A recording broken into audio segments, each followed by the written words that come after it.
So we want to talk to you a little bit about HB 194 that you're running. Yeah, thanks. Will you tell us just a teensy bit, like really high level, what you hope to accomplish with Yeah, this? really high level. We're just hoping to kind of put Utah on record about saying that we want to move in the direction of renewable energy. Right. That's very simply, that's what it is. Okay. And Utah already has a state law that says that we want to do that, but the law we have in place right now is from 12 years ago. Okay. And that law says that if it's cost effective, then we want to get to 20% renewable energy by 2025. Okay. And a whole lot has changed about how much renewable energy costs, about how good we are at predicting the costs and putting that energy to good use. Our technology's gotten a lot better. And so to me, since we're getting pretty close to that finish line, that target, it's time to say, taking what we know now, what goal should the state have? So my bill just says, by 2030, we want to be at 50% renewable energy. Great. And do you think that that's possible?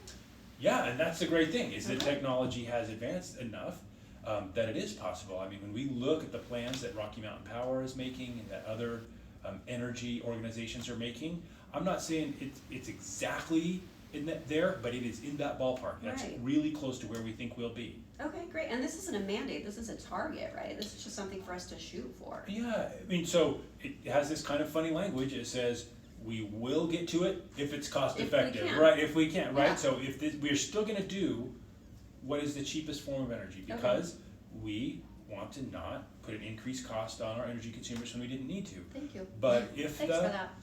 But if this is the cheapest area, which we hope it is, we want to get to 50% renewable energy. Great, good. And we're hearing such good things coming out of like the Pacificor study that was talking about the difference in cost, or the parity that is now that we're arriving at between coal energy and clean and renewable energy, and we're there by energy providers. Sure. Or almost.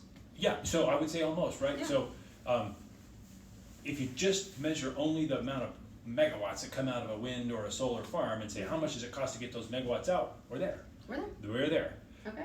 Where if you say, well, you know what, I need some energy also in the middle of the night when the sun isn't shining, can I still get that? Can I make sure that I always have base load?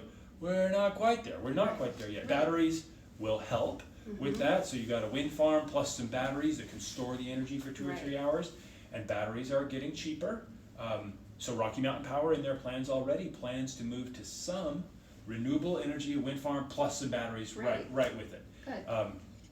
We really still hope it gets even a little bit better. That'll make a big difference, but we're so much better off with what we can do than we were 5 years ago. Good. Well, I think this is a really great goal, and I'm excited that you're running it. Tell me a little bit about your district.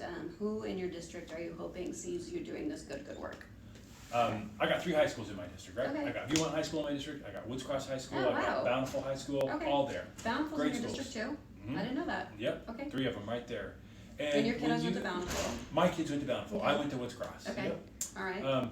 But in general, when you talk with younger individuals, what our planet is going to look like in 20 and 40 and 60 years, it's on their mind. Right. And they're thinking about what is it that we need to do now to make sure that the things I care about are still going to be protected for later. So I think renewable energy, you talk with that crowd, that demographic, you're going to find it's something that they care about. Okay. Well, good. We're excited. Thank you so much. Yeah, thank you. What can people do if they want to help support your bill?